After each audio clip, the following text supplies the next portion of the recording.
Good morning friends, welcome to my channel DVR studies. ఈరోజు మనం 8th class second lesson సునామీలోని textual grammar చూడబోతున్నాము.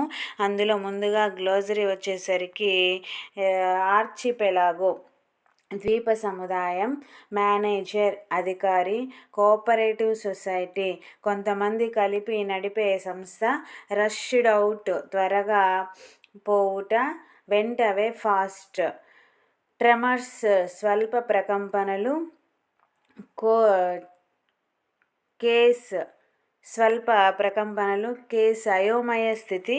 ఈ విధంగా మనకు నెక్స్ట్ స్వెప్ట్ అవే నీటిలో కొట్టుకొని పోవుట, సర్వింగ్ పనిచేయుట, ట్రమటైజ్డ్ మనోవ్యాకులత చెందడము, రెస్క్యూ రక్షించు, ఫ్లోటింగ్ తేలుట, హోల్డింగ్ పట్టుకొనుట, రిలీఫ్ హెలికాప్టర్స్ ప్రజలకు సహాయం చేసే హెలికాప్టర్లు, షీషోర్ సముద్ర తీరము, డేజ్ ఒకరిని ఆలోచింపనీయకుండా చేయుట, రిసీడ్ వెనుకకు తగ్గుట, రషింగ్ త్వరగా పరిగెత్తుట, జెయింట్ అతిపెద్ద, క్లింగింగ్ బలంగా పట్టుకొనుట, అప్రూటెడ్ తుడిచిపెట్టుకుపోవుట. ఈ విధంగా మనకు టెక్స్టువల్ గ్రామర్ ఇవి ఉన్నాయండి. వచ్చేసరికి మనకు లెసన్లోని ఎక్స్ట్రా గ్లోసరీ కూడా ఇక్కడ ఇచ్చారు, చూడొచ్చు. వీటి మీనింగ్స్ అలాగే యూసేజ్ ఇన్ ద సెంటెన్స్ ఇవన్నీ మనకు ఉపయోగపడుతుంటాయి. అలాగే డిఎస్సి ఆస్పిరెంట్స్కి, టెట్ ఆస్పిరెంట్స్కి, స్టూడెంట్స్కి టెక్స్టువల్ గ్రామరు చాలా యూస్ఫుల్. నెక్స్ట్ మనము వర్కింగ్ విత్ లాంగ్వేజ్ వచ్చేసరికి ఇక్కడ మనకు question, go through part 1 carefully and make a list of as many words as you can find that indicate movement. మనకు లెసన్లో పార్ట్ 1 గమనించినట్లయితే ఒక many words can you find movement of the different kinds, మూమెంట్కి సంబంధించి వాళ్ళు ఒక లిస్ట్ తయారు చేయమన్నారు. అలాగే there is one word that occurs repeatedly. మనకు రిపీటెడ్గా వచ్చే words count, how many times, ఎన్ని టైమ్స్ వచ్చాయో కౌంట్ చేయమన్నారు. అలాగే పుట్ దెమ్ ఇన్ 3 కేటగిరీస్, వాటిని 3 కేటగిరీస్గా మనల్ని డివైడ్ చేయమన్నారు. కాబట్టి ఇప్పుడు మనము చూద్దాము.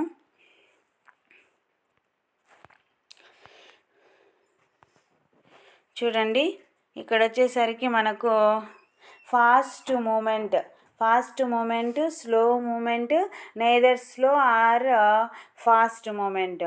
ఫాస్ట్ మూమెంట్లో ఎలాంటి వర్డ్స్ వచ్చాయి, స్లో మూమెంట్లో ఎలాంటి వర్డ్స్ వచ్చాయి, neither slow or fast moment.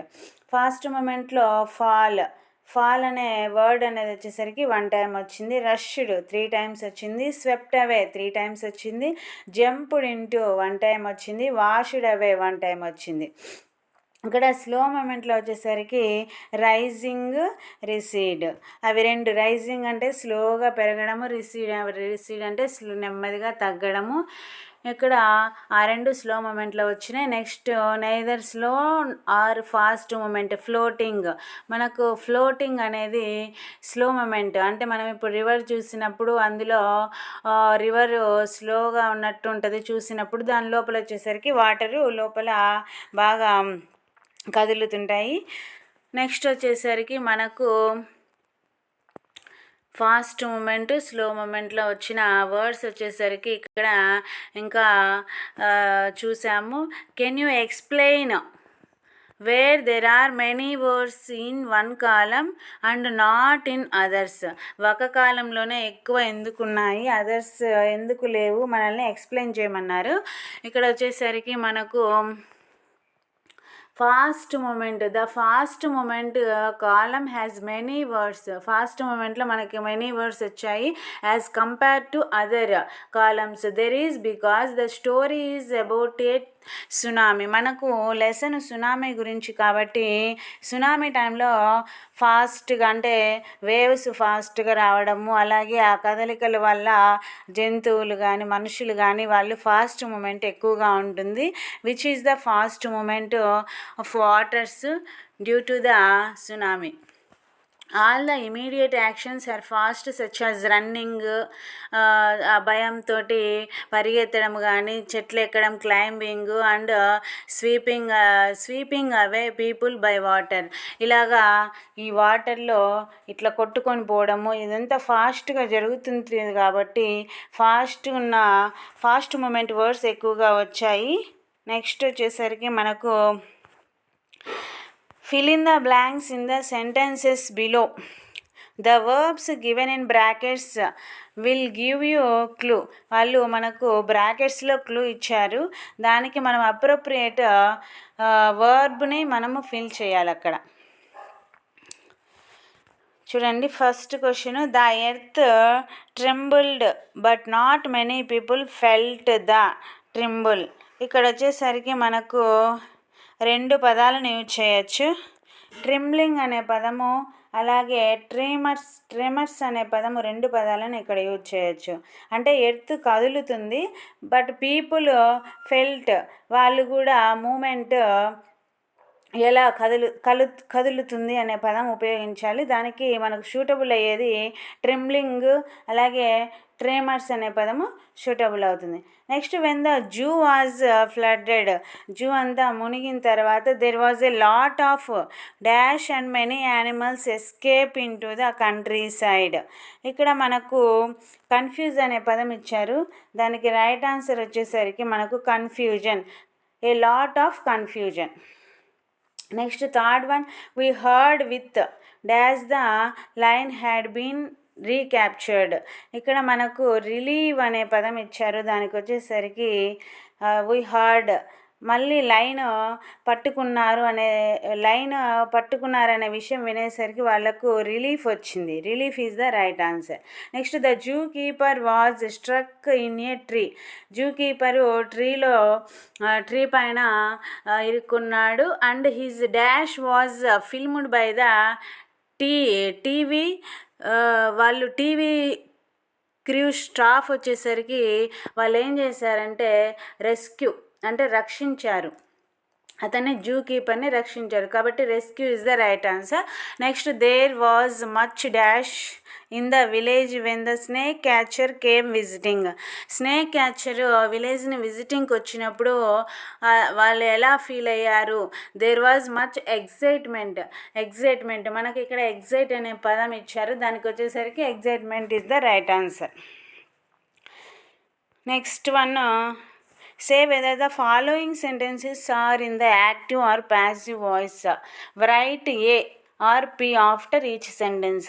మనకి ఇక్కడ కొన్ని సెంటెన్సెస్ ఇచ్చారు, అవి యాక్టివ్ వాయిస్లో ఉంటే ఏ పెట్టమన్నారు, అలాగే ప్యాసివ్ ఫామ్లో ఉంటే పి రాయమన్నారు. కాబట్టి మనము ఇక్కడ చూద్దాం. ముందుగా మనకి యాక్టివ్ వాయిస్ అంటే సబ్జెక్టు, వర్బు, ఆబ్జెక్టివ్. అంటే సబ్జెక్టుకి మనం ఎక్కువ ఇంపార్టెన్స్ ఇస్తే అది యాక్టివ్ వాయిస్లో ఉన్నట్టు, అలాగే ఆబ్జెక్ట్కి ఎక్కువ ఇంపార్టెన్స్ ఇచ్చినప్పుడు అది ప్యాసివ్ వాయిస్లో ఉన్నట్టు. ఫస్ట్ వన్, అలాగే మనకు ప్యాసివ్ వాయిస్ స్ట్రక్చర్ వచ్చేసరికి was, were plus V3. Was, were plus V3 అంటే వర్బ్ యొక్క థర్డ్ ఫామ్ వస్తుంది. ఇక్కడ first one, someone stole my bicycle. Someone అనేది మనకి ఇక్కడ సబ్జెక్ట్ అవుతుంది. ఇక్కడ సబ్జెక్ట్కి ఇంపార్టెన్స్ ఇచ్చారు కాబట్టి తర్వాత వర్బ్ ఉంది, subject, verb, object. Someone stole my bicycle active వాయిస్లో ఉంది, ఏ ఇక్కడ రాశారు. నెక్స్ట్ సెకండ్ వన్ వచ్చేసరికి the tyres were deflated by the traffic police. ఇక్కడ మనకు వర్ తర్వాత డిఫ్లాటెడ్ అనే V3 ఫామ్ వచ్చింది. వాజ్, వర్ ప్లస్ V3 వచ్చినప్పుడు మనకు ఆబ్జెక్ట్కి ఎక్కువ ఇంపార్టెన్స్ ఇస్తున్నారు కాబట్టి ఇది అనేది మనకు ప్యాసివ్ వాయిస్లో ఉన్నట్టు. నెక్స్ట్ వన్ వచ్చేసరికి third one, I found it last night in a ditch near my house.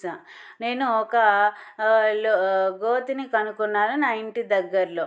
ఇక్కడ వచ్చేసరికి మనకు ఐ ఫౌండ్, ఐ అనేది సబ్జెక్టు, ఫౌండ్ అనేది వర్బు, ఇక్కడ వచ్చేసరికి next one object.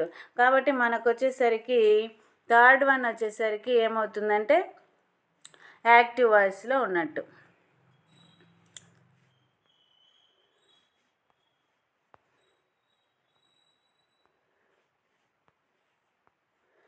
Next fourth one, it had been thrown there.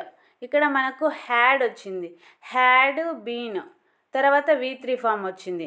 ఇది had been అనేది helping verb అవుతుంది. హెల్పింగ్ వర్బ్ తర్వాత మనకు helping verbs was, were, is, am, are, వీటి తర్వాత V3 ఫామ్ వచ్చిందంటే మనకు ఖచ్చితంగా అది ప్యాసివ్ ఫామ్లో ఉన్నట్టు.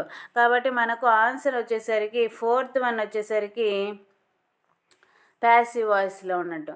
Next one, my father gave it to the mechanic. ఇక్కడ మనకు మై ఫాదర్ అనేది ఇక్కడ సబ్జెక్ట్ అవుతుంది, అలాగే గేవ్ అనేది వర్బ్ అవుతుంది, టు ద మెకానిక్ అనేది ఆబ్జెక్ట్ అవుతుంది. మనకు సబ్జెక్ట్ తర్వాత వర్బ్ వచ్చింది కాబట్టి డైరెక్ట్గా మనకి ఇక్కడ ఇది వచ్చేసరికి మనకు యాక్టివ్ వాయిస్ అవుతుంది. కాబట్టి fifth one answer A. Next sixth one, the mechanic repaired it for me. Repaired it for me, mechanic, the mechanic అనేది సబ్జెక్ట్ అవుతుంది, రిపేర్డ్ అనేది వర్బ్ అవుతుంది, మీ అనేది వచ్చేసరికి ఆబ్జెక్ట్ అవుతుంది. కాబట్టి ఇది కూడా మనకు యాక్టివ్ వాయిస్లో ఉన్నట్టు. ఇంతటితోటి మనకు టెక్స్చువల్ గ్రామరు కంప్లీట్ అయిపోయింది. Thank you friends. Subscribe, share and like.